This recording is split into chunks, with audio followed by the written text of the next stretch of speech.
भाई क्या है? Good morning sir. सर मैं जैसे सेल्समैन बन के ऊपर गए, उसने कंफर्म किया कि उस घर के अंदर कुछ लोग हैं। वापस आए, नीचे मोहन चंद शर्मा को बताया। वहाँ पर उसके साथ जो टीमें थी 6, वो बारी बारी से एक एक आदमी करके ऊपर गया। ये डिसाइड हुआ कि ऊपर जाना है हमें। ऊपर गए, जो एक्चुअल जो पोजीशन थी वो जो दरवाजे हैं वो एल शेप में हैं। ऊपर 4th फ्लोर पर जब चढ़ेंगे तो जो L18 है, लेफ्ट साइड का फ्लैट है, एल शेप में है।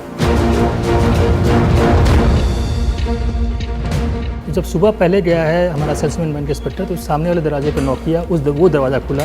वहाँ जो भी उस पर डिस्कशन हुआ, बहुत बदतमीजी से अंदर से जो बैठे थे उन्होंने बातें करी। आदिल भाई खुदा मिलते हैं फिर शाम को।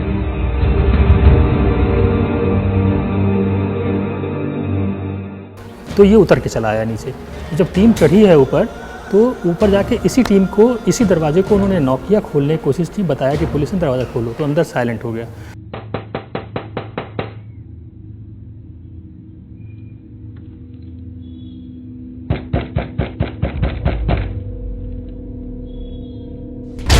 ये दरवाज़ा लॉक था, तो जो साइड वाला दरवाज़ा था इस पे जोर मारा गया कि ये इससे हम अंदर घुसने की कोशिश करते हैं, तो वो दरवाज़ा खुला हुआ था। तो जैसे ही अंदर घुसे हैं वैसे ही फायर चालू हुआ।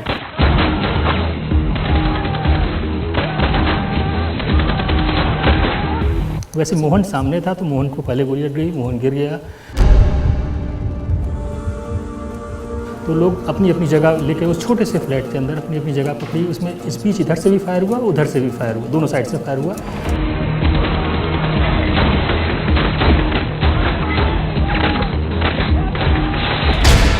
एक हमारे इंस्पेक्टर को गोली, कांस्टेबल था बलवंत, हेड कांस्टेबल, उसको गोली लगी, मोहन को गोली लगी। और सामने एक लड़का था जो बाद में आतिफ अमीन के नाम से आइडेंटिफाई, उसको गोली लगी। इस बीच 2 आदमी भाग चुके, क्योंकि जब फायरिंग स्टार्ट हुई है तो अंदर वहाँ पर हमें 3 आदमी दिखाई दिए।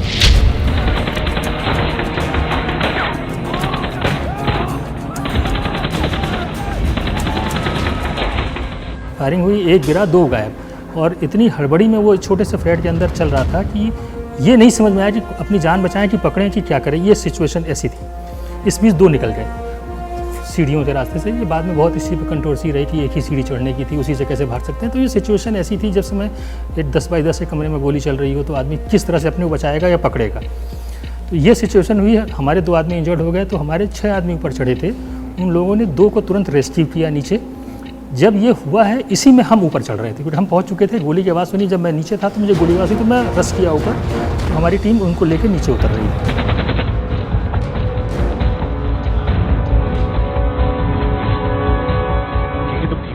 दो गोलियां लगी है सर को। मोहन की शाम को डेथ हुई है 7 बजे के आसपास। ऑपरेशन हुआ था दोपहर में, तो उसको लेके उतरे, हम ऊपर चढ़े। तो वहाँ पे जो हमारा एक इंस्पेक्टर था राहुल, उसने बताया कि सर पूरा इंसिडेंट में विदिन अ सेकेंड उसने सब कुछ एक्सप्लेन कर दिया। साहब ये एक इंजर्ड पड़ा हुआ है, एक कमरे के अंदर 2 लोग और बंद हैं, दरवाज़ा उन्होंने लॉक कर रखा है और 2 भाग गए हैं। तो हम लोग नीचे इतने में मैसेज चलाया, जो बाहर टीमें थी उनको खोजना स्टार्ट करें, और हमने इसको नॉक करने की कोशिश की एक दरवाजे के अंदर। तो उसके अंदर फिर से सेम चीज़, साइलेंट है। हमने धक्का दिया, नहीं किया। फिर हमने धक्का तोड़ने की कोशिश की, तो उधर से फायर आया। हमने धक्का दिया और फायर किया अंदर उसमें। तो एक लड़का था जो लेफ़्ट साइड से राइट साइड में झुक के ऐसे उठ के भागा था।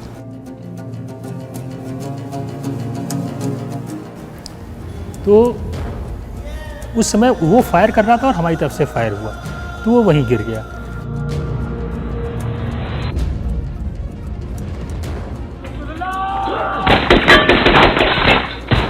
एक लड़का बाथरूम के अंदर बंद था, वो वहीं से अंदर से चिल्लाने लगा कि मारो मत, मुझे मत मारो, मैं सरेंडर कर रहा हूँ, सरेंडर कर रहा हूँ।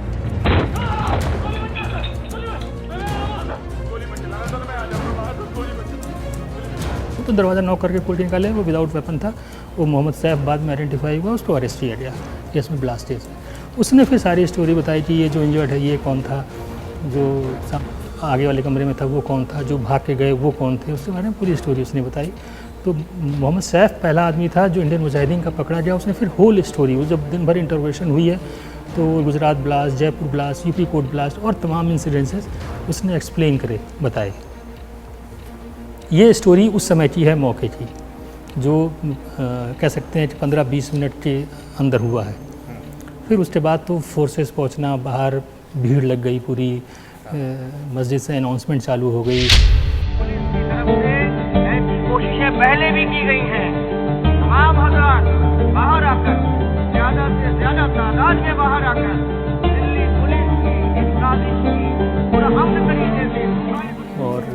एकदम घिरे से थे हम लोग। हमने अपने ऑफिसर्स को फ़ोन किया तो उन्होंने सपोर्ट भिजवाया, पीसीआर आई और फोर्सेज वहाँ पर आई। दिल्ली पुलिस को ऐसी साजिशें करने की आदत पड़ गई है। कभी सिर्फ शौक की बुनियाद पे मासूम मुसलमान लड़कों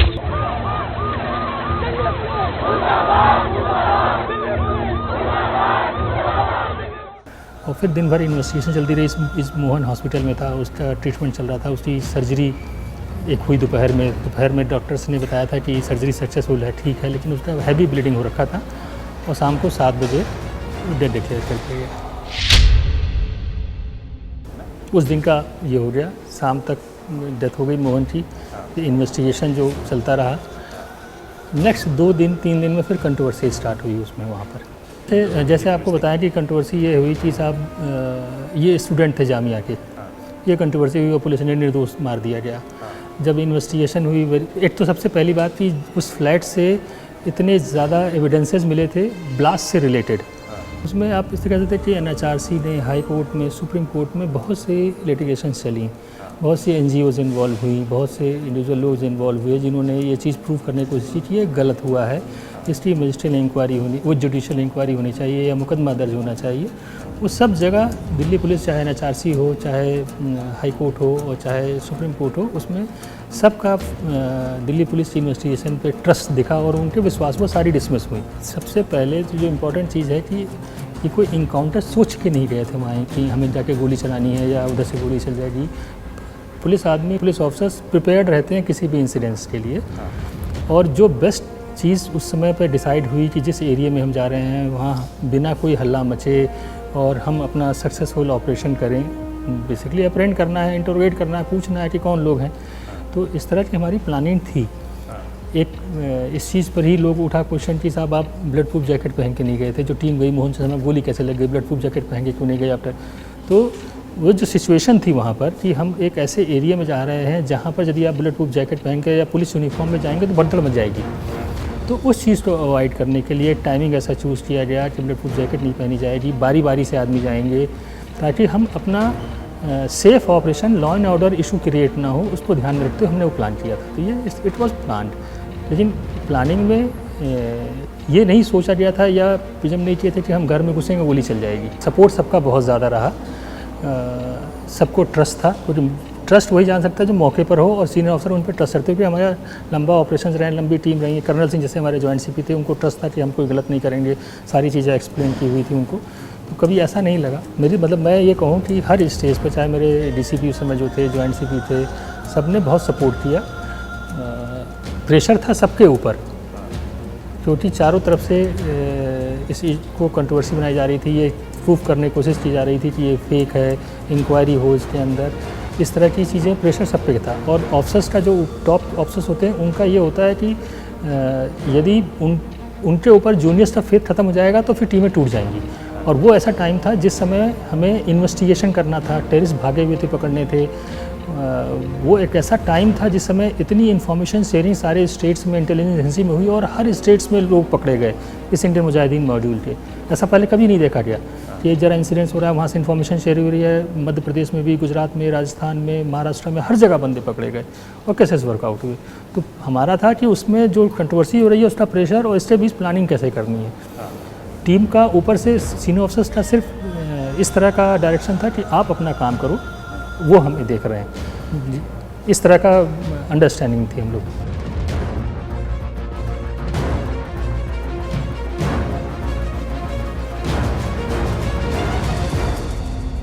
जो मैंने देखी फिल्म, उससे आपसे मोटा मोटा वो सही फैक्ट कर रहे हैं। उसी की वजह है कि 2 बार बाटला हाउस में कन्विक्शन हो गया। तो आम पब्लिक जो इन्वेस्टिगेशन को नहीं जानती है, कोर्ट के ट्रायल को नहीं जानती है और उनको लगता था कि कंट्रोवर्शियल है, कहीं ना कहीं दिमाग पे इम्पैक्ट तो पड़ता ही है। इंसिडेंट के बाद 2, 2.5 साल, 3 साल it was very tough for family point of view और for professional point of view. Family point of view की आदमी, मैं कोशिश करता हूँ कि घर की, ऑफिस की चीज़ घर पे ना लाऊं, लेकिन वो आती है। जब बहुत ज़्यादा प्रेशर में रहेंगे तो आएगी।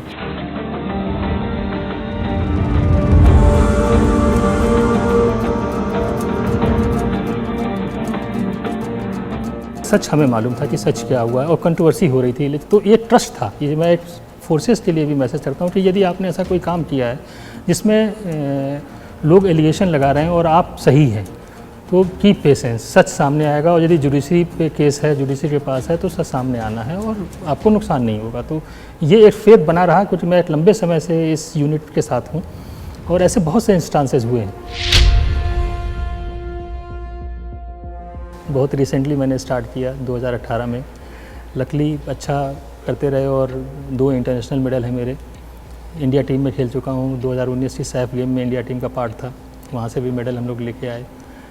तो अभी बहुत इनिशियल स्टेज है, लेकिन शौकिया है। एक तरह से कहें कि शूटिंग मेरे लिए मेडिटेशन है। जब बहुत प्रेशर रहता है, क्योंकि शूटिंग जब आप करते हैं तो बहुत आपको काम होने की ज़रूरत है। यदि आप काम नहीं है तो शूटिंग नहीं कर सकते। और रिजल्ट मेरा शूटिंग में दिखता है कि जब मैं बहुत काम मन से करता रहूँगा तो बहुत अच्छा परफॉर्म करूँगा। जहाँ मैं प्रेशर में हूँ किसी और वजह से, अपने प्रोफेशनल वर्क की वजह से, तो मैं कितना भी कोशिश करूँगा अच्छा नहीं हो सकता। तो एक मेरे लिए एक just like meditation, shooting is a meditation. जब बड़ा धमाका होगा तो धुआं होगा ही होगा।